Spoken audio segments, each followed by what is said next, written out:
Bismillah ar-Rahman ar-Rahim. In the name of Allah, the most gracious, most merciful. Good evening, ladies and gentlemen. It gives me great pleasure indeed to welcome you on behalf of ADAB, the International Encyclopedia of Arabic Literature. First of all, I would like to thank the symposium initiator and organizer, Dr. Munira Al-Ghadir, who, among other things, has identified some of the best scholars in culture, literature, and related disciplines for the 7th Symposium of Adab, titled Oral Poetry and the Future of Folklore and the Oral Tradition in the Digital Age, thus ensuring a most exciting and productive symposium. I would like also to thank Dr. Abdullah As-Sufyani and his team for hosting this event, and whose excellent organization of all the symposium details has made the preparation of this event a delight. One of the dues reserved is the honor of thanking our speakers for having responded so generously to the invitation and for having agreed to share with us their thought, ideas, and the latest findings in their area of research regarding this unique and urgent topic of oral poetry in a challenging era. You do us in Saudi Arabia a great honor, and you give a fresh eye in revising this topic of oral poetry to our colleagues and audience who are attending the meeting. One cannot help but remark the beautiful diversity of your presentations that are as interesting and as related to the main topic. This is a tribute to the energy and the insight of you all and of the symposium initiator and organizer. Thank you. Thank you for your valuable participation, which hopefully is a start for further cooperation. Finally, accept my most hearty welcome, and let's enjoy the bright sun of the midnight in Saudi Arabia and of the early winter in the eastern coast of the United States. Welcome all, and let's start. Munira Al-Ghadir is the author of Desert Voices, Bedouin Women's Poetry in Saudi Arabia, as well as many articles, books, chapters, and translations.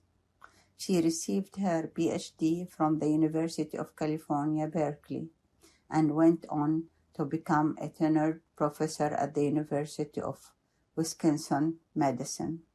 Additionally, she was a visiting professor of comparative literature in the Department of the Middle Eastern, South Asia, and Africa Studies at Columbia University, and a Shawaf visiting professor at Harvard University. Munira was one of the few Saudi pioneers who had the courage to have a first-hand experience in establishing an academic reputation as an international professor of literature in outstanding universities in the USA. In addition to her reputation as a creative writer, an innovator author, and a faithful translator and a serious scholar, she is well known nationally and internationally by her effort and consistency in developing a relation of equality and mutuality between different cultures, especially the East and the West. In this respect, she is an ambassador of culture, as she was, in a young age, the first ambassador of Saudi females poetry. In her brilliant book, Desert Voices, Bedouin Women's Poetry in Saudi Arabia, Munira Al-Ghadir lights up a collection of poems that had been neglected and marginalized. In that book and other work, she rewrites with a bold spirit and a thoughtful mind the wounded words of women's oral poetry. Thank you so much, Dr. Fawzia, for the introductory remarks and also for the generous Introduction, my bio, and I am really humbled. Thank you again. I'm going to just give, a short introductory remarks in Arabic, and then we'll, listen to our esteemed speakers. مساء الخير، أرحب بالضيوف والأساتذة الكرام وأشكركم على تلبية الدعوة للمشاركة في ندوة الشعر الشفاهي ومستقبل دراسات الفولكلور والتراث في العصر الرقمي، والتي ستكون مرتبة في جلستين وباستضافة كريمة من منصة أدب، التي أشكر فريقها بإدارة الدكتور عبد الله السفياني على الدعم طوال فترة التحضير والترتيبات لها. كما ستدير الندوة كما رأيتم الدكتورة فوزية خالد، وستشارك أيضا في الجلسة الثانية. من خلال ندوتنا هذا المساء سنحاول تأمل المشهد الأكاديمي بمدارسه وتحولات المنهجية ومفاهيمه الجديدة للتراث الشفاهي، والجهود الأكاديمية القادمة من عدة مناطق في العالم، بما في ذلك مداخلات عن الشعر النبطي في منطقة الخليج. قد تبدو الشفاهية والتكنولوجيا ثنائية غير متوافقة حسب ما يشير عنوان الندوة، لكن التطورات الجديدة في عالم التكنولوجيا قد غيرت علاقتنا بالعلوم الإنسانية وفهمنا للأجناس الأدبية والفضاءات الثقافية التي تمتد من بدايات الآداب العالمية، حيث تناقل الرواة شعر هومرس مرورا بالمعلقات في الشعر العربي القديم وأنواع الفولكلور العالمي، بما في ذلك الأساطير السلتية الإيرلندية والتقاليد الشعبية الفولكلورية في أمريكا. ومن خلال إعادة قراءة التراث الشفاهي في سياق التطورات التكنولوجية المعاصرة، يمكننا أن نفهم بشكل أعمق كيف تطور وتقاطع مع تقدم التطبيقات والمنصات الرقمية، مما يدعو لنقاش الاستخدامات المحتملة للتكنولوجيا، وخاصة في مجال الحفاظ عليه ونشره وإتاحته للجميع. وعلى الرغم أن الباحثين بدأوا في اكتشاف تقاطعات التراث الشفاهي والتكنولوجيا في أواخر القرن العشرين، إلا أن هناك المزيد من البحث الذي يتعين علينا القيام به. فإلى جانب جهود الجامعات والمراكز البحثية والمنظمات الدولية للحفاظ على التراث والزخم الجديد في الدراسات الأكاديمية للفولكلور في الولايات المتحدة التي تندمج مع وتستفيد من التطور التقني، نجد فجوات ملفتة، منها على سبيل المثال قلة الدراسات النظرية للشعر النبطي الذي تتزايد حاليا شعبيته بسبب تعدد البرامج المخصصة لهذا الفن الشعري على القنوات التلفزيونية ووسائل التواصل الاجتماعي في منطقة الخليج. وبالنظر للمشهد الثقافي في العالم العربي، نجد أنواعاً للشعر بمختلف اللهجات العربية، والذي نوقشت أصوله الممتدة والنابعة من التاريخ العريق للمعلقات. ولأن هذا الشعر لا يوظف جميع القواعد النحوية واللغوية للغة العربية الفصحى، فقد أثار جدلاً ساخناً بين النقاد والباحثين حول اللهجات العربية المتداولة بالعربية الفصحى، أي إذا ما كانت هذه اللهجات تمثل العربية الصحيحة أم أنها ازدواجية لغوية. فهل أعاقت هذه التراتبية اللغوية وقضايا التهميش الأخرى الاستقبال النقدي للشعر العربي الشفاهي ودراسته الأكاديمية بشكل عام؟ وما هي أسباب ندرة الدراسات النظرية والأبحاث الجادة للشعر النبطي؟ هذه الأسئلة تجعلني أستدعي جملة لشفيق الكمالي الذي ذكرها في المدخل لكتابه المعروف الشعر عند البدو، إلى أن صعوبة الكتابة عن هذا الموضوع هي كما يقول لندرة المصادر. إذن أن أحدا من الباحثين العرب لم يفكر في دراسة هذا الشعر على الرغم من أهميته. ثم يضيف: ليس من المعقول أن يقتصر تراثنا على هذا المدون فقط، لقد حز في نفسي أن يهمل هذا الشعر ويترك نوبة للضياع والاندثار، ويسدل عليه ستار الإهمال والنسيان. فما أعلم أن باحثاً قد خص هذا الموضوع بدراسة على حيويته وطرافته وعظم قيمته وجدارته، دراسة مفصلة مستقلة. الإشكالية التي تطرق إليها الكمالي في كتابه الذي نشر في عام 1964 ما زالت في رأيي قائمة حتى الآن، لأن جهود الحفاظ على التراث الشفاهي أو غير المادي كما صنفته منظمة اليونسكو، ومن ثم دعمته بإطلاق اتفاقية صون التراث الثقافي غير المادي في عام 2003، هذه الجهود لا تزال مبعثرة، وأحيانا تتوقف لعدم الدعم ولقلة الباحثين المدربين على حفظ وصيانة هذا المنتج الثقافي. وكما نرى أن الأكاديمية وخاصة النظرية منها قليلة مقارنة لما تتلقاه دراسة الفنون الشعبية والفولكلور في اللغات الأخرى. نلاحظ أن عدم الاهتمام بهذا النوع من الأدب ليس جديدا، كما خصه ذكر ابن خلدون وتلاه في العصر الحديث طه حسين الذي استعرض قضايا دراسة هذا الأدب في كتابه الحياة الأدبية في جزيرة العرب، والذي تناول فيه عدم عناية كما يقول العلماء في الشرق العربي بهذا الأدب الشعبي لأن لغته بعيدة عن القرآن. وفي عدة دراسات لي ذكرت أن ثنائية اللغة العربية واللهجات هي إحدى الإشكاليات التي أثرت أو أنها ربما ساهمت بشكل كبير في تهميش هذا الأدب، لأنه صنف على أنه أدب شعبي لا ينتمي لسلالة الأدب الرفيع أو هكذا يعتقد. وفي هذا السياق لا ننسى الجهود المميزة التي قدمها عدد كبير من الباحثين ومنهم الدكتور سعد السويان في المملكة، الذي استمر على دراسة وتوثيق الشعر النبطي على مدى عقود.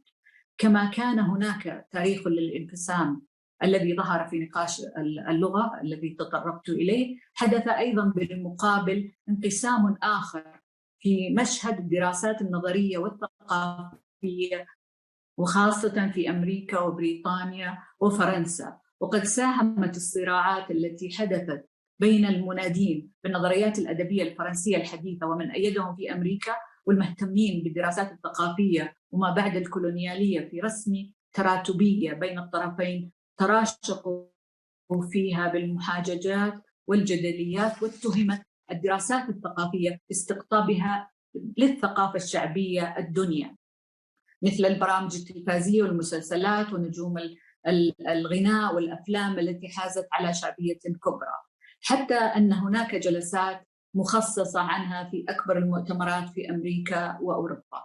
هذا التراشق الأكاديمي ظل مشتعلا لعقود، ولا أعتقد أننا تخلصنا من آثاره، وإن تحول إلى انقسامات أخرى في مشهد الدراسات النظرية. بالإمكان القول أن هذه الثنائيات تسربت إلى دراسة الأدب الشعبي، بل أنها عرقلت مسار الدراسات الأكاديمية. كما لا ننسى أنها أثرت على غياب تخصصات التراث والفولكلور أو في إدراج المواد عنهما في الجامعات حتى وإن كانت اختيارية لكي يجد فيها الطالب ضالته.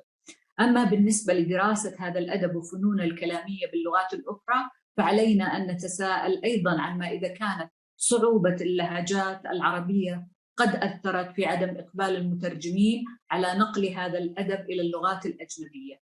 ستتناول الندوة هذه المحاور وغيرها من القضايا التي سيناقشها أساتذة من أكبر الجامعات في أمريكا مع باحثين معروفين من منطقة الخليج، وسيتناولون ما إذا كان تداخل اللهجات الناشئة مع الوسائط التقنية قد شكل تحديات جديدة، كما ستسلط بعض المداخلات الضوء على الاتجاهات الجديدة في مجال دراسة الفولكلور في الجامعات الأمريكية، والتي سيتم ربطها مع الجهود الحثيثة في توثيق التراث العربي وخاصة الشعر النبطي من أجل الوصول إلى آفاق بحثية جديدة. ومن خلال إقامة الندوة على منصة أدب التي تعد من أشهر المنصات المخصصة للشعر في العالم العربي، نأمل في إبراز أهمية دراسة التراث والحفاظ عليه وتشجيع الباحثين الجدد على توثيقه ودراسته.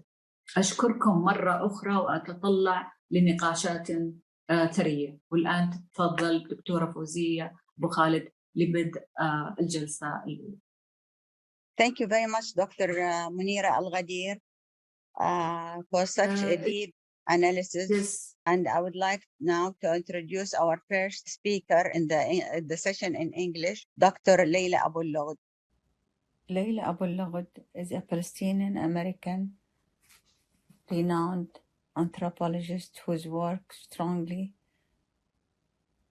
ethnographic and mostly based in Egypt has focused on three broad issues: the relationship between culture, forms, and power, the politics of knowledge and representation, the dynamics of women's and global liberalism, and feminist governance of the Muslim world. Currently, research focuses on museum politics in Palestine and other settler colonies, security discourses, and Islamophobia, among many topics. She is the author of many books, including 3 ethnographies: Veiled Sentiments, Writing Woman's Word, and Dramas of Nationhood, The Politics of Television in Egypt.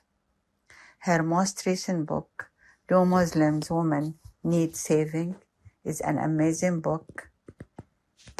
It's really a very, very interesting book, and I think it tackles the right question at this moment, that there are so many powers trying to claim saving Muslim women. So her book, Do Muslim Women Need Saving?, which has been recently translated and published in Arabic, is a great book. I recommend for those people who didn't read it, really to go ahead and read it. Dr. Leila Abu Logd is going to share with us her presentation titled Hesitations: Why Not Make Public My Archives of Awlad Ali, Bedouin Poetry from Egypt. Thank you so much. Thank you so much. Thank you, Dr. Fawzia, and thank you especially Dr. منيرة, who I admire so much and have learned so much from over the years. I really treasure our friendship. So I'm really honored to have been invited to join you today and to have the chance to think about what it means to circulate genres of oral poetry digitally. And I'm going to focus, as the title of my talk is, on the hesitations and the dilemmas I faced when I was asked by the publisher to update my first book, Veiled Sentiments, for a 30th anniversary edition that they wanted to issue in 2016.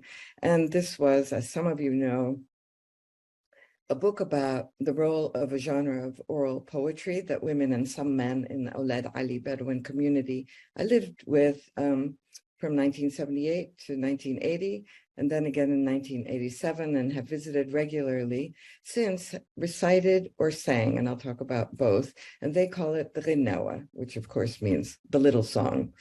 And I'd gone to Egypt for this fieldwork for my PhD dissertation as an anthropologist, interested in social life and gender relations.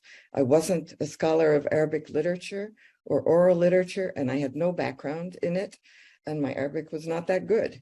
But I discovered that this was so much part of the fabric of everyday life that I had to figure out why. And I ended up writing about what it meant, mostly for the women that I knew, to break into this genre of oral poetry, which I characterized at the time, trying to reach other audiences, as something between the haiku, because it's so short, and the blues, because it was about feelings, mostly of sadness and loss, except for the wedding ghanawas, which were about love and hope. So in Veiled Sentiments, Honor and Poetry in a Bedouin Society, it's the name of the book I wrote, I tried to understand how people in this one community in Egypt's Western Desert, a tribal group with connections to Libya and a slightly Libyan dialect who called themselves Awlad Ali, used this oral genre to convey sentiments, in particular social contexts, that in many ways contradicted the moral code of pride and honor that was so important to their self-respect and their standing. And in later work, based on visits in the 1980s, I did write a bit about the circulation of cassette tapes of Awlad Ali oral poetry, the slightly commercial ones that were almost all done by young men then. And I wrote one article called Shifting Politics in Bedouin Love Poetry that analyzed an instance of a more informal cassette, copies of which were circulating, and what I learned from people's intense appreciation of the ghanawahs of this one young man who had recorded it and sent it allegedly to the brother of a girl he'd wanted to marry, a paternal cousin, but had been prevented from marrying by her father because of a dispute between the uncle and his own father. And the Hajj, as we call him, the head of the household that I lived with for all my field work in Egypt, played the tape for me as he was driving me to Cairo in 1985 when I was going back to the US after my first visit after finishing my dissertation and preparing to publish the book. And people knew the young man was called Fathallah Jabehi. And my father, Hajj, was moved as we listened to the cassette, commenting as he listened and explaining the references to me. And just to give you a sense, among the poem songs were the following, and this is the way they would recite them, even though he was singing them in the tape.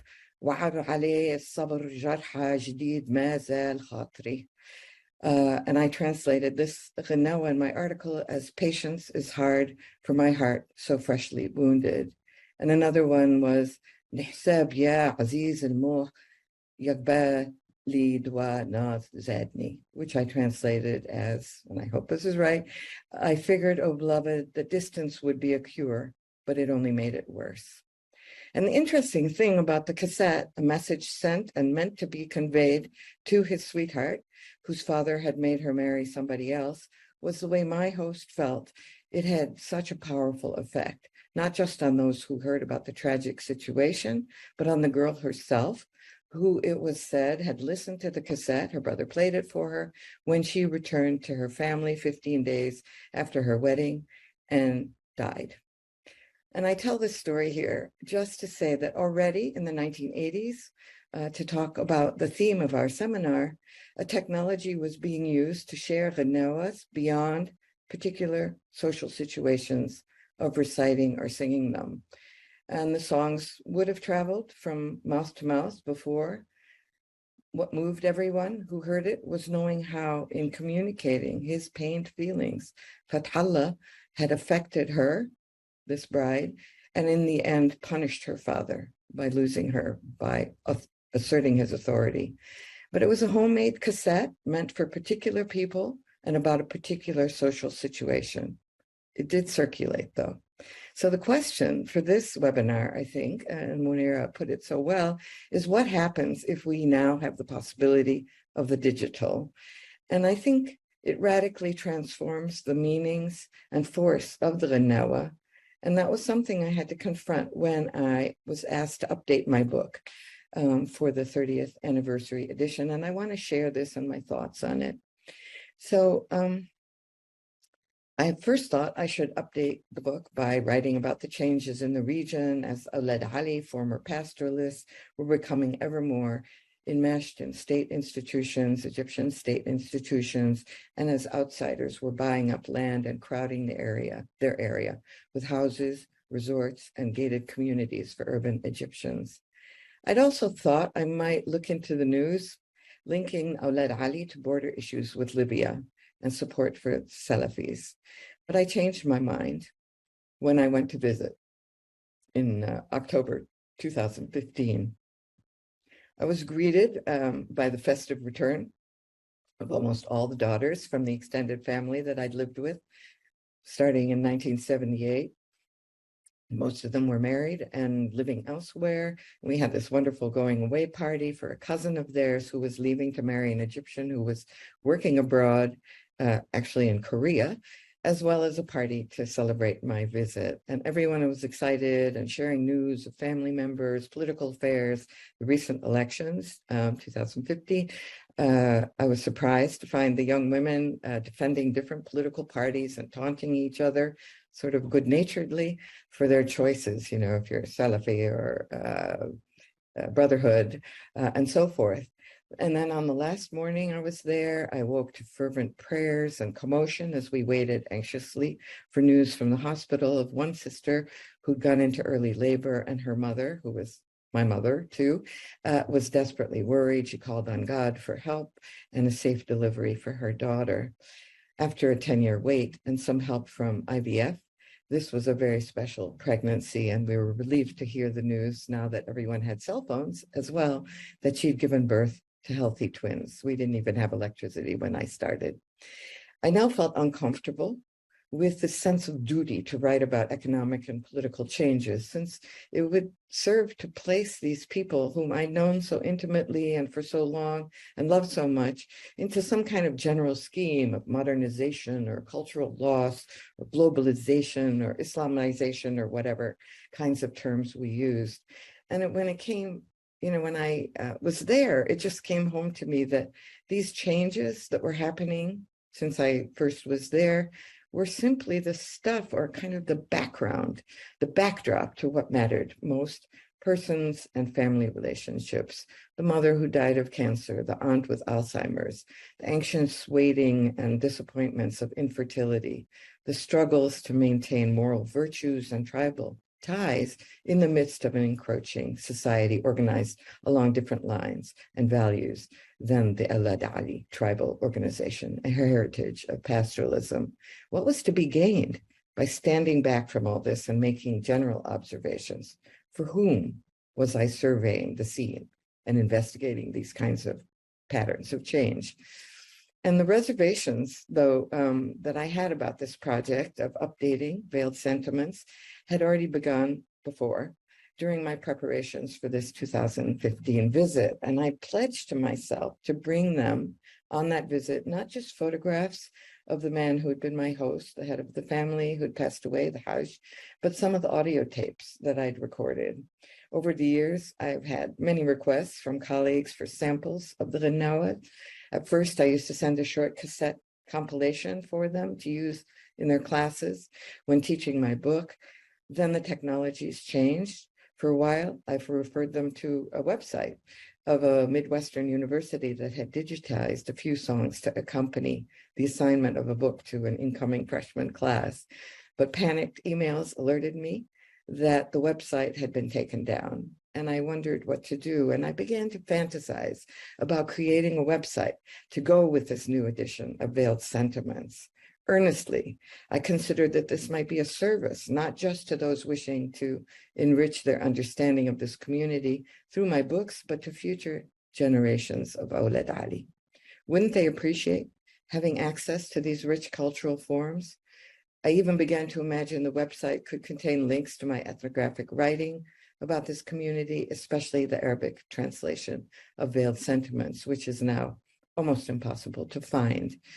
And I dug out from my bottom file drawer boxes of old cassette tapes with broken plastic covers and scribbled notations. And these tapes were from the late 1970s and 80s.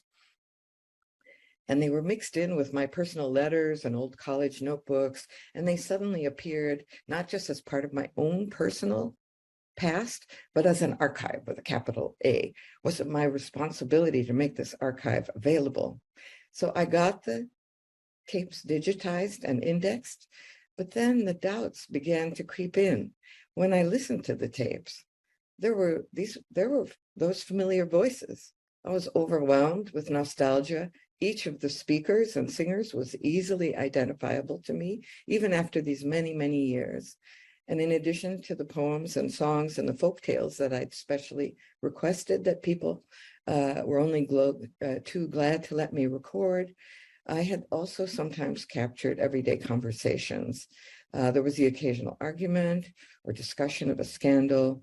And it dawned on me that even now, 35 years later, when many of the speakers had died, grown up, or grown old, the relatives and the children and the grandchildren of those being discussed were still around. This was very sensitive material that I could never share. So I was forced to recognize that making these tapes public as an archive, with capital A, might be problematic, even if just the ghannawas, or the poetry. And this was confirmed to me by what happened when I downloaded a few of the digitized files onto a flash drive to bring to them. I was careful to separate the recordings that I'd made of the Hajj, my host father, from some recordings I'd made of women and girls singing at weddings, telling stories and reciting ghannawas. Like the booklet of photos I'd made and brought earlier, right after my host Hajj had died, the recordings of him telling the story of his accident while collecting scrap metal after World War II and reciting some ghannawas interested everybody. It was eerie to hear his voice again in this household. Some commented, and I learned something new from this, that the Hajj's ghannawas that he had taped privately in his own room one evening, he borrowed my tape recorder, were laments for a cousin who'd been killed. This death had marked a deep wound in the whole extended family, one that was known throughout the region. And I realized then that these too were sentiments that were awkward to put out into the world. What would these songs stir up? And what legal liabilities? The Hajj's sons and nephews took the flash drive that contained the Hajj's words and songs to play for others in the men's living room. They weren't interested in the recordings of women, nor would they have dreamt of playing the wedding songs in that company. They're considered risque, as is any mention of sexuality in mixed company. When an old friend and companion of the Hajj's family came to see me and sat with me and his widow, I sought their opinion. I said that I'd been wondering about putting the tapes on the internet so that the family could access them. And the friend's first reaction was positive. He said, sure, you can do that with the men's tapes. But he added, but of course not the women's. And the Hajj's widow concurred. She knew that I knew why this would be inappropriate, even though she didn't have any idea what the internet was. Later, when I consulted one of her daughters about posting the recordings, as well as a scan of the no longer available Arabic translation of my book, because she just asked me if I had another copy because somebody had taken hers, she said, no, I mustn't. Everyone knew that I had lived with her family and so would be able to identify people. So I wrote my second ethnography of Awlad Ali because I felt that Veiled Sentiments was too formal, too anthropological. So in writing Women's Worlds, my second book, I'd used intimate stories of everyday life to break apart generalizations about kinship, systems, and honor code. And I placed people in changing historical circumstances and showed that they argued, they disagreed with each other. This was to avoid the impression of homogeneity, which anthropologists sometimes produce. And I had a lot of misgivings about this very revealing book, even though I knew how much ignorance there was about this group, both in urban Egypt, a lot of prejudices, and in the West. And my misgivings about the revelations in my book have only grown. My self-imposed duty to knowledge has begun to feel more and more hollow. Why should I satisfy outsiders' curiosity about what's happened to this community in the Western Desert? I sort of resent the responsibility I've felt for decades to combat through ethnography the negative views held by Westerners and even other Arabs who are ignorant about this way of life. After this visit with them in 2015, I began to question my noble desire to contribute even to future generations of Awlad Ali by making available my archive and this record of how they had lived. The ghannawas I analyzed in Veiled Sentiments and included in it were recited or sung only in certain social contexts. Yet in these books, the ghannawas were there for anyone to read. And if I were to make the tapes public, they would be available for anyone to hear, revealing personal sentiments that were meant for communicating only to certain people. So the questions that I want to raise in this seminar of my conclusion on, thinking about the digitizing oral poetry are ones that I think anthropologists are all asking ourselves now. And remember, I'm not a literary scholar, in part because of the challenges of decolonizing our field.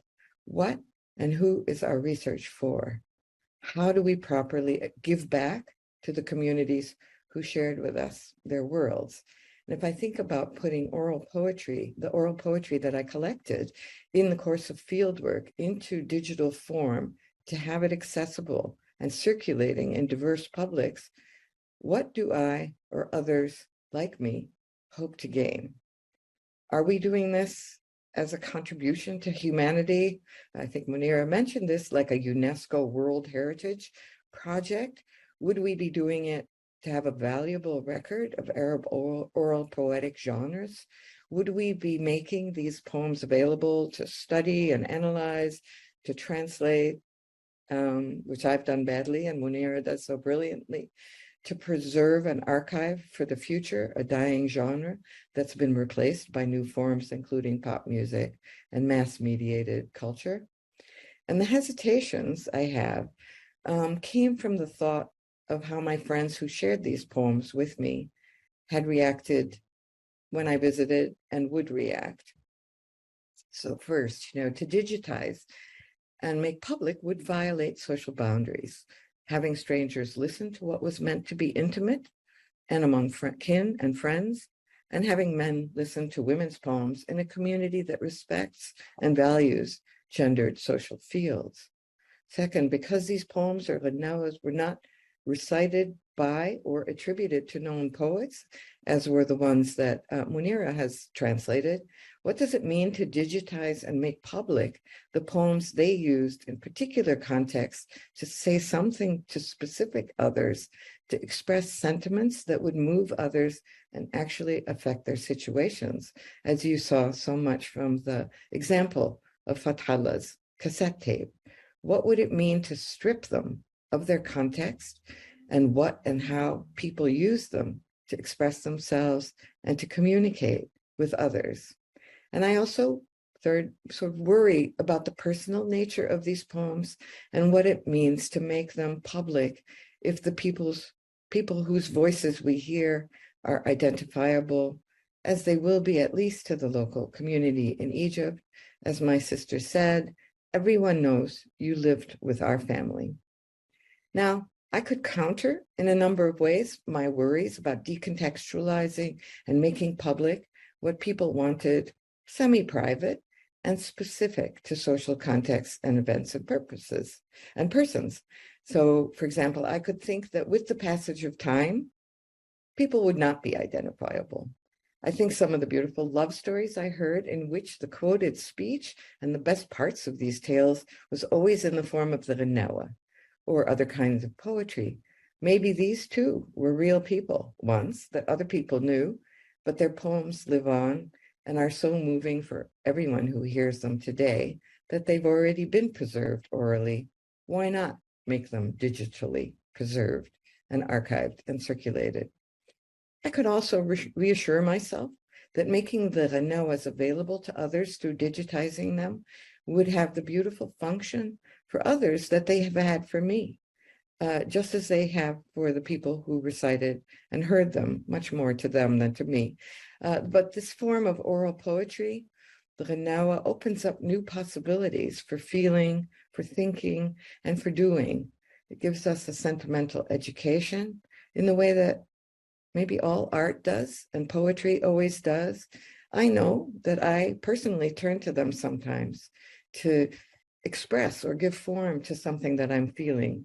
I know that at my wedding 33 years ago, maybe it's even more, I wished so much that my Awlad Ali friends and family could be there. So I recited a few Ghanawas that I thought they might have sung on that occasion, wishing the bride well. And this is also true for the women and men who know this poetry. It's formulaic, and thus, in some senses, it's impersonal for them as well.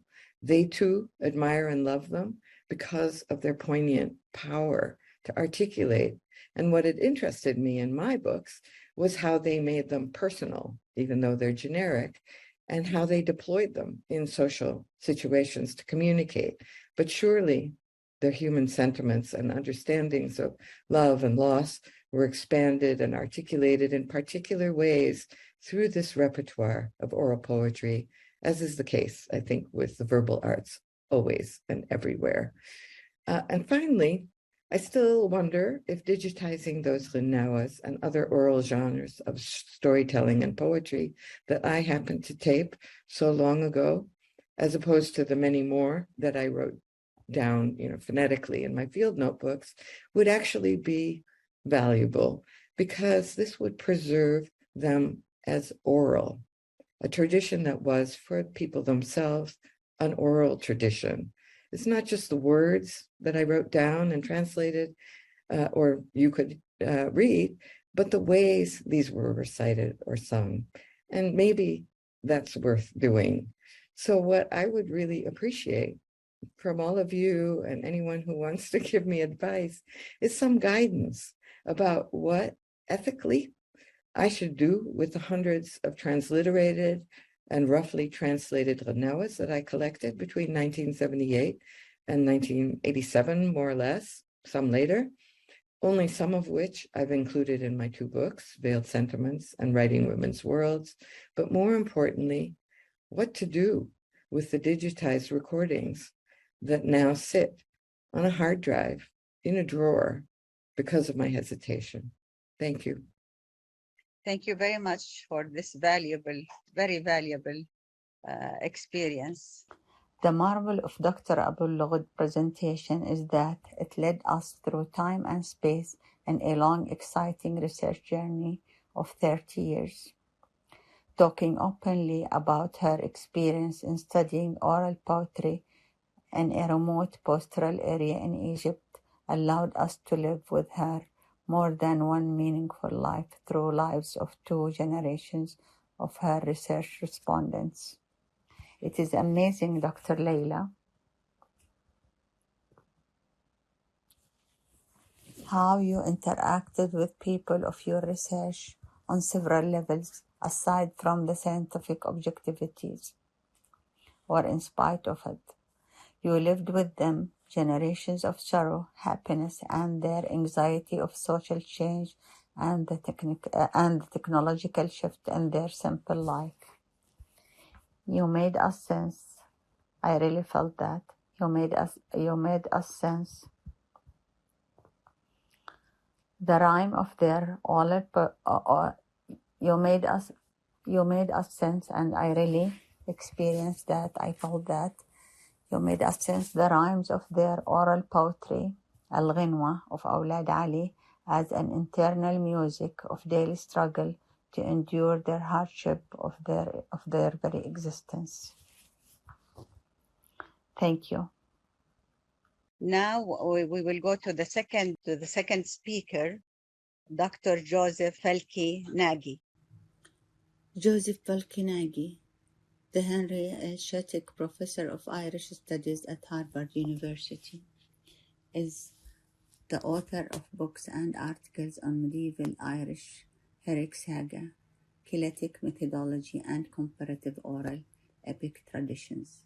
Before returning to Harvard, where he had earned his academic degree, Professor Nagy taught for almost 40 years at the University of California, Los Angeles, where he served as the chair of the Folklore and Methodology Graduate Program and director of the Center for the Study of Comparative Folklore and Methodology, and where he helped to develop a transdisciplinary food studies minor for the undergraduates.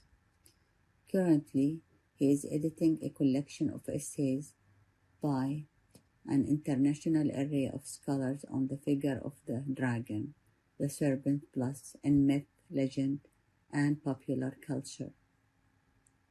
Dr. Nagy is presenting a paper titled Poetic, the Vernacular and Oral Performance in Medieval Ireland. Welcome, Dr. Nagy. Thank you very much to Dr. Al Khadija, for having invited me to this fascinating conference. I would love to learn more about these wonderful topics that are being presented. I also wish that my presentation could answer some of the very good questions that Lila's presentation that preceded mine was posing. But the best I can do is, number one, convey my greetings from Harvard, where we have a folklore and mythology program, where we have the Milman Parry and Albert Lord or the collection of oral poetry, in which Arabic materials have long played a very central role. And also greetings from the periodical Oral Tradition, which was founded by the late John Foley, and now is being edited here at Harvard. So doubtless we will return to some of these topics here at Harvard, and certainly I'm very much intrigued and looking forward to reading more of the work of the participants, and also sharing a little bit of my own work. My own work actually has to do with early medieval Ireland, and as I think we will find here too, as a kind of exotic turn from the general topic and area of the conference, I'm presenting issues having to do with the tension between oral and literary, the tension between a standard, sanctioned, even sacred language versus a vernacular language that develops sort of in the wake of that standard language. I'm also dealing with the fascinating tendency of poems to be embedded in narrative, which we've certainly been hearing about, and about how the narrative and the poetry contribute to each other.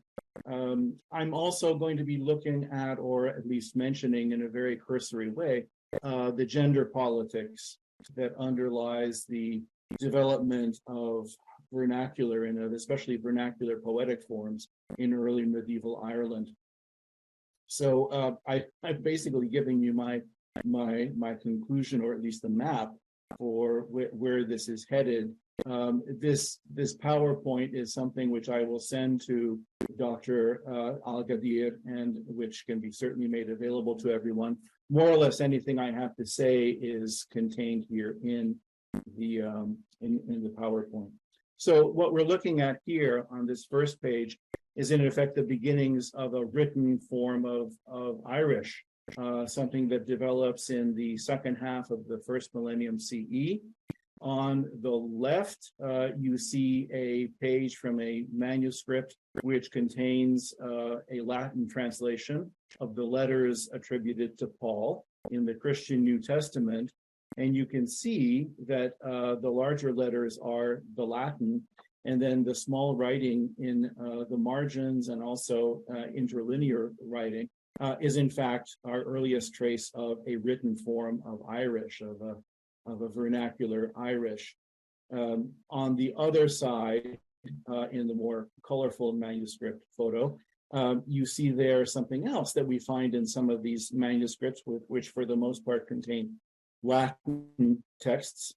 We see there at the bottom a poem which was inscribed there on the blank part of the page by an Irish scribe, an Irish monk, again, sometime during the second half of the first millennium CE, which is in fact a very famous Irish poem, or becomes famous in later tradition, having to do with the relationship between a scholar and his cat. There's no illustration of a cat there, but in fact the cat is mentioned right off in the first line and becomes very much the focus of the poem. But just to provide a timeline here, so in the 4th century, as I'm sure most of us know, the religion of Christianity becomes the official religion of the Roman Empire in both the West and the East. And then in the 5th century, Christianity and the Latinate culture that comes with this religion of the written word come to Ireland. Ireland was never a part of the Roman Empire, but Christianity spread nevertheless in Ireland, with the result that in the 6th and 7th centuries, Latin is highly prized by the monastic culture that develops in Ireland. But in fact, that culture also invents a written form of Irish using the Latin alphabet. And this results in the first vernacular literary tradition to develop in Western Europe in the post-classical period. This is something about which Irish people can still be very proud. And in fact, the model of Irish and of Irish as a written language, in effect, being invented based on the Latin alphabet is something that then was copied in Britain by the Welsh, another Celtic people speaking another Celtic language, but also then by the Anglo-Saxons. And so the beginnings of Old English literature are in some ways, it can be traced back to this model that was provided by the Irish.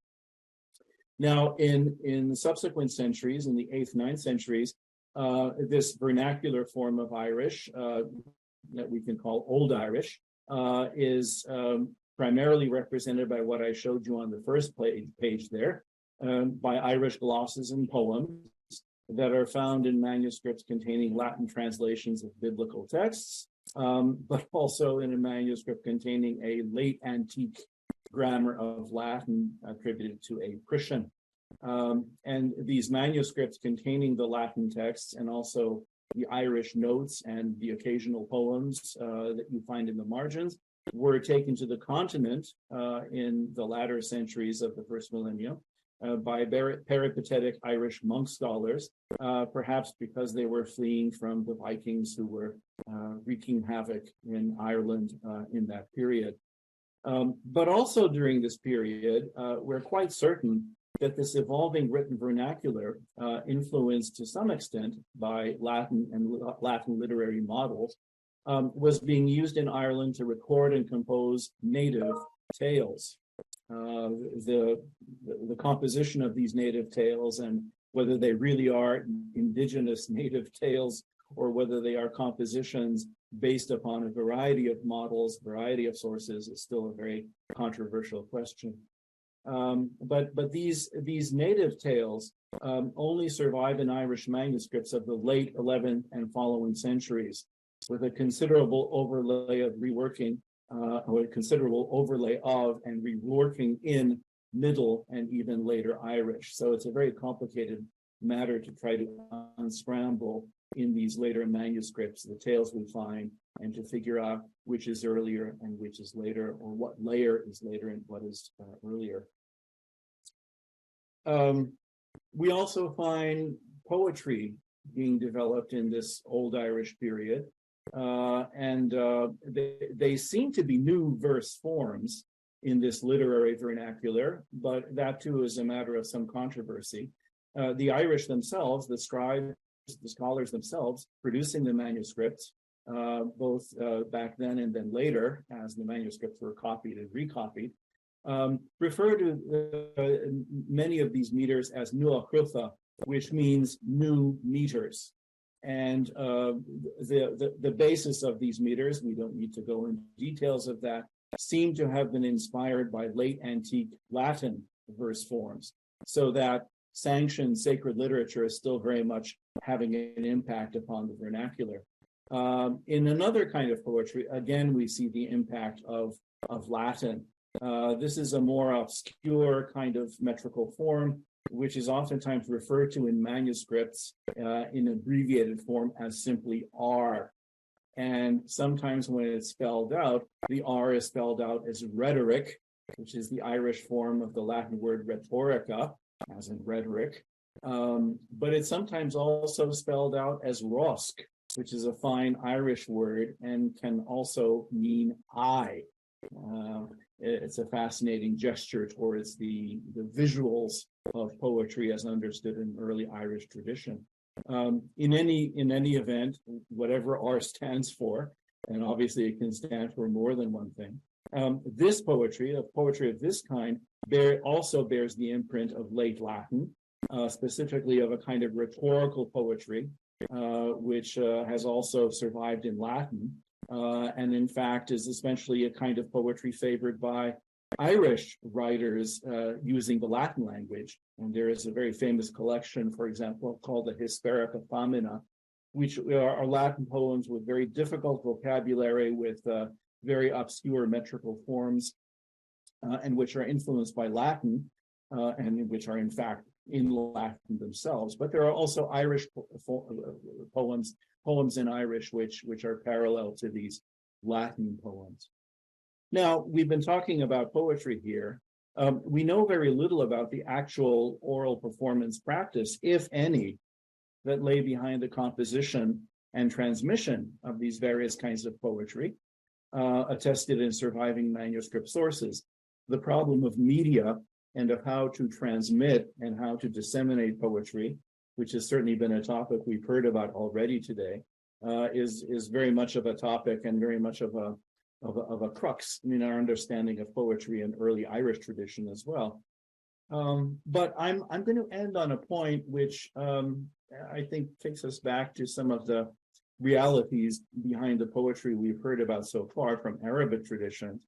In this early Irish literature, with those native tales, for example, such poems, whether they're in the new meters or in this bar kind of poetry, frequently survive embedded into prosometric narratives as lyrical utterances, dare we say songs, attributed to characters in the story told, as they respond to events, developments, and other characters in the story. So that these are poems that come with a story, or that they come within a story, typically. And a surprising number of these attributions in these stories feature women characters performing these poems. So the question I would ask is, do all these performative women we find in early Irish literature, singing, as it were, the poetry that we find in these various metrical forms, that are influenced by Latin but are in the Irish vernacular, do these performative women represent the vernacular, shall we say, finding its voice in a literary context, or, to use another expression, coming into its own? This is a question worth pursuing, not just in the Irish case, but from a comparative perspective as well.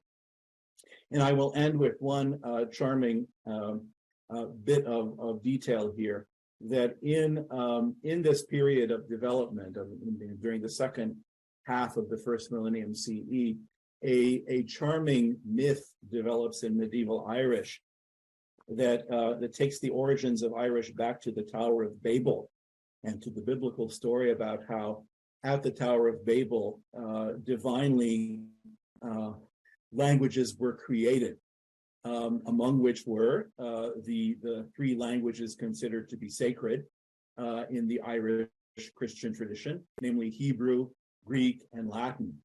And the myth goes that a scholar at that time took the best elements from these three sacred languages, from these three sort of standard sanctioned languages, and invented Irish. So here we have this notion of both a connection with the standard language, but also a notion of the vernaculars in some ways carrying on the best of what that sacred language has to offer. I think this perhaps applies in some cases in the Arabic world, where you have the fascinating distinction between, shall we say, standard Quranic Arabic versus more dialectal, more local, more vernacular Arabic. And it certainly is something which we can find in many other traditions as well. So thank you for your time. And Munira, I will send this PowerPoint to you, and it can be part of the record, as it were, of what we're talking about here today. Thank you. It was a learning experience listening to you, Dr. Nagy, and it is a relief to hear you saying, as a result of your intensive studies and research of oral literature in Ireland, that the tension between oral material and other forms of written text is not a contemporary phenomenon, but a historical one, which means that it should be analyzed rather than being judged. Thank you for sharing some of your valuable research findings on this panel. And we're ready to move to the next speaker. Our third speaker is Professor Debra Kapchan. Professor Debra Kapchan is a professor of performance studies at New York University, a Guggenheim Fellow. She is the author of Gender on the Market, Moroccan Women and the Revoicing of Tradition, 1996. In addition, she published a number of books as well as numerous articles on sound, narrative, and poetic. Her authored, translated, and edited volume, Poetic Justice, an anthology of Moroccan contemporary poetry, was shortlisted for Alta's National Translation Prize for Poetry. She is the author and the editor of Intangible Rights, Cultural Heritage in Transit, and Theorizing Sound Writing, 2017. We welcome Dr. Debra to present her paper, Poetry and the New Orality. Thank you, Dr. Debra. Thank you. Thank you so much, Dr. Fawzia. Thank you, Dr. Munira Ghadir, for the invitation. And I'm so thrilled to be among you and talking about poetry, which, what a privilege, right? I also share my screen. I hope that's not too much. Let's see. What you see here, if you see it, is the book that Dr. Fawzia just mentioned. It is actually, I kind of feel like I passed into the literary world from a more academic one that I've inhabited most of my career. And I'd like to talk about ethnography and the importance of ethnography to translation, which for academics may seem absolutely obvious and intuitive. However, for literary scholars, not necessarily. So let me go here. I was trained as a folklorist, a discipline, as you know, devoted to oral literature and its performance, you know, around hearthsides, whether in the cold north, where some of you are, or in around firesides in the desert, where some other of us are. Folklore is a discipline that may be going the way of philology, but it is one that trained me not only in poetics, but in a rigorous ethnographic investigation. So I want to share some of the things that I've learned in my trajectory of translating both oral genres and non-oral genres, and how I passed from one to the other. And the necessity not only of being bilingual as a translator, which all of us are, if not tri and quadrilingual, but bisensorial, that is able to embrace the sensorium, the senses, the feelings, a kind of cultural embeddedness of out of which this poetry arises. I began my academic career in the marketplace, and you see a picture here with storytellers and orators, and their narratives were replete with rhyme, parallelism, wit, humor. So here you see the marketplace in Beni Mellal in 1990. Like Layla, I'm going back in time. It's not market day, so there are no tents, vegetable sellers, or hawkers here, but there is a storyteller, Moulay Omar, and he's surrounded, you'll see, by his auditors in the halqa, the performance circle, where audience and performers create and inhabit imagined worlds together.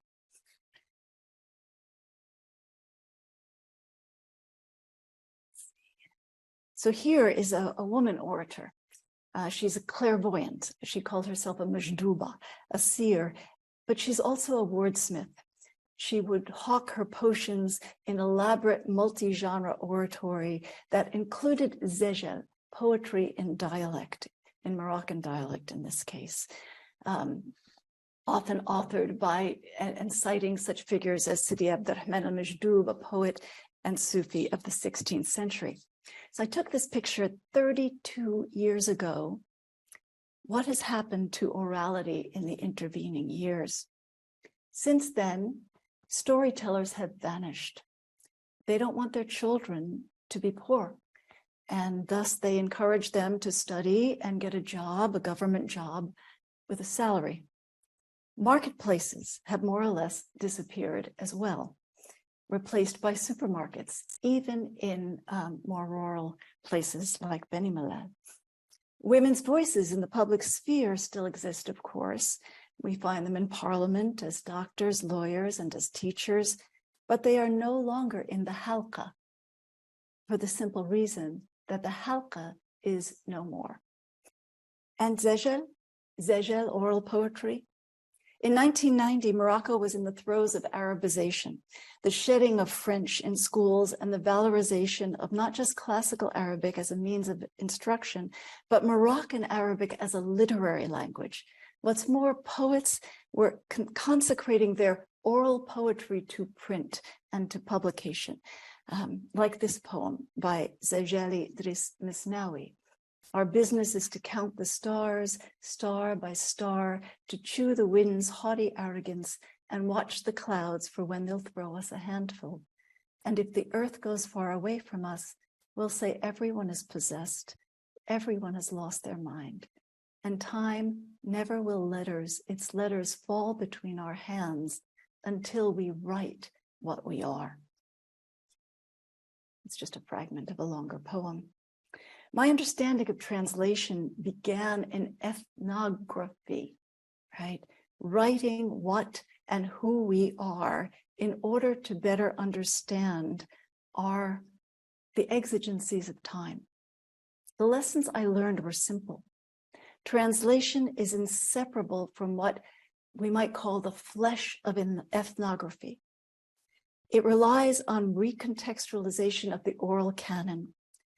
Intersemiotic translation, Jacobson's term, is as vital as a kind of logocentric translation, and it is in learning to listen that we can transduce, like the ear, truly embody what is most unlike ourselves. Let's begin with ethnography. So that's a little bit of what I just said here. This is Ahmed Lemsiyeh. He's the first poet to publish in Moroccan Arabic. His verses are densely weighted in the particular, replete with proverbs, song lyrics, and history. So I went down to, in my soul, I'll let you read it, to look for the remains. I found happiness defending spring. I said, a head without a strategy deserves to be severed. And I chanted, two pigeons singing, they sleep on the palm fronds. He who doesn't love beauty, his life is lamentable. He who has a little gazelle, Ghazila, should keep his hand upon it. One person hawks his life, another is the pawnbroker.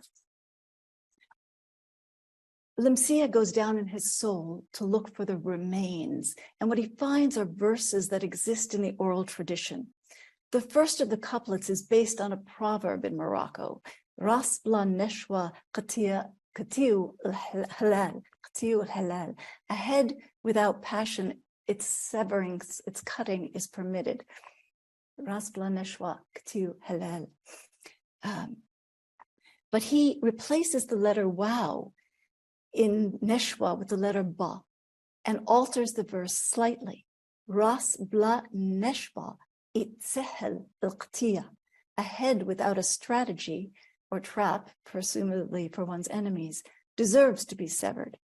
So here he's commenting on the need to be attentive to the silent battle of those in power. Later in the poem, he says, silence has become their weapon. He's rather political as a poet. The second two couplets there recall verses from the popular song genre of elalwa or laita, a genre performed by women called shehdet in Morocco at festive events. No, I don't have. Yes, I do. I'm sorry. So جوج همامات يغنوا فوق النحلة يباتوا لي مع عشق الزين يتأذوا في حياته لي عنده شي غزيل يحط يدي عليه واحد يرحان أمره والآخر يتولف فيه. So he's employing song lyrics here in the popular imagination, in the popular repertoire. And he reframes and recycles thus the remains of oral culture into the written word. The lively responses of the people who listen to these poems, and they are often performed at festivals, which is where I first heard them. They react to the play between what can be cited words and the unspoken affective depths associated with them. The delight of the audiences registered their recognition of their own bilingualism between the written word and the oral repertoire. So words are not the bed and the cover. Words are a path and people are letters. Words are not true or false. Words are a spring whose water circumambulates. Paper is a shroud sewn with white. Writing enables the eye to see and the caftan to be dotted with life. Its clothes are pure, its meaning is wool. When you spin it, you find your love entangled. Bargaining is rapture, joy, and fear. Wear fragrance and plane the senses. Feather the wind, leave the sky plucked. The paper's blood is mixed with ink. Its life doesn't want to stop. So compare, those are his words and his poems, but compare them to well-known formulas that I recorded in the Moroccan marketplace in 1990, spoken by one of those women herbalists who was hawking her potions. She said, and these are in the oral repertoire, very well known and rather stereotypical and stereotypical in terms of genre, but as it is, المرأة ايش كتسمى رجل وكيتسمى بير والرجل كيتسمى ضلو، المرأة كتسمى ضوايا والرجل كيتسمى قلم، المرأة كتسمى هود والرجل كيتسمى ساقية، والمرأة كتسمى فريش والرجل كيتسمى رطاب.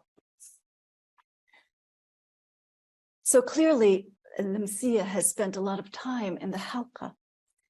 He also alludes to Sufism. It's to religious purification and the practice of circumambulation of the Kaaba during the pilgrimage.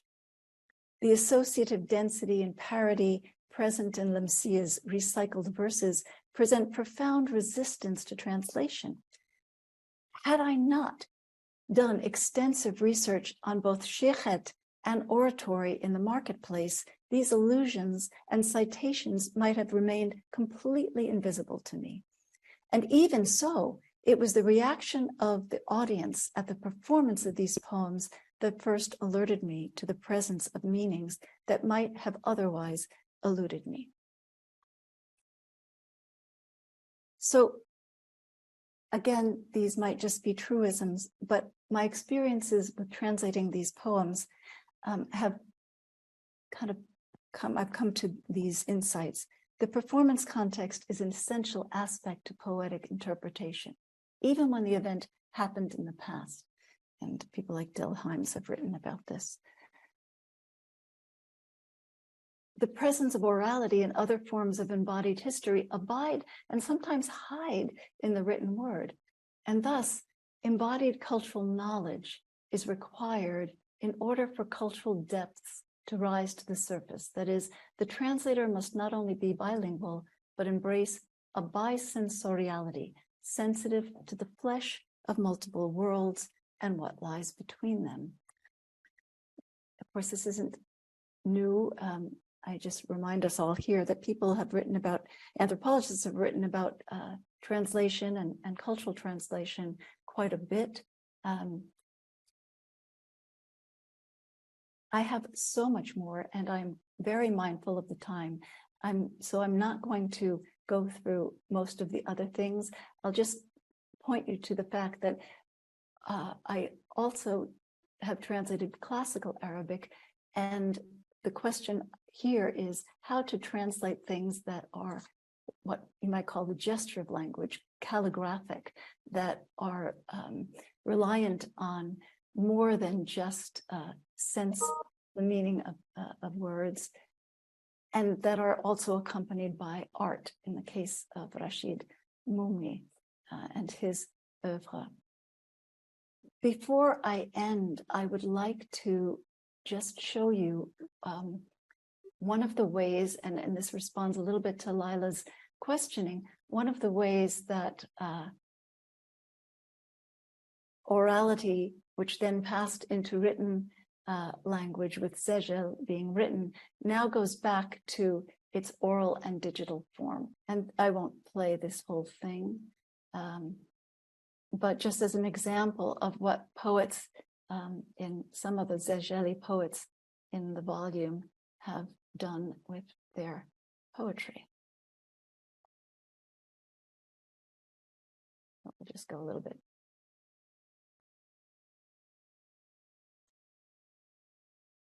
ترجع تاريخها 1979 ديوان مترجم طرف الأستاذة والدكتورة ديبورا كبشن.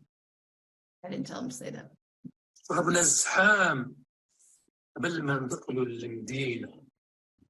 الهم لبسنا وإحنا لبسنا اللي راح سيف غبينا اللي كانوا حاجة المركب صبحوا سفينة اللي ولونا لهم الجوع قبل ما ياكلوه اللي كبرونا بلعهم الأكبر قبل ما يحفروه وكاين الصوم دوا الجوع والعطش الشراب والدموع نبتوا ليهم جنحين طاروا بيا جالوا بيا بعيد مني قريب من البحر. I'll stop there. But a kind of return to a different kind of orality that is mediatized, and this is a story we all know, right? But where everybody in the 1980s and 90s was so militant about wanting to consecrate orality and Moroccan Arabic in particular to print. And now in many ways, we've superseded the print media and returned to another kind of orality, albeit mediatized. I'll stop there, though. Much more to say. It is fascinating presentation, Dr. Jebra. It is written with style and with an inner reading of how Moroccan women were using the magic of oral words as a spell to heal their souls and to free their bodies from their stressful life. Thank you for sharing this beautiful images and reality of Moroccan women and of Moroccan life.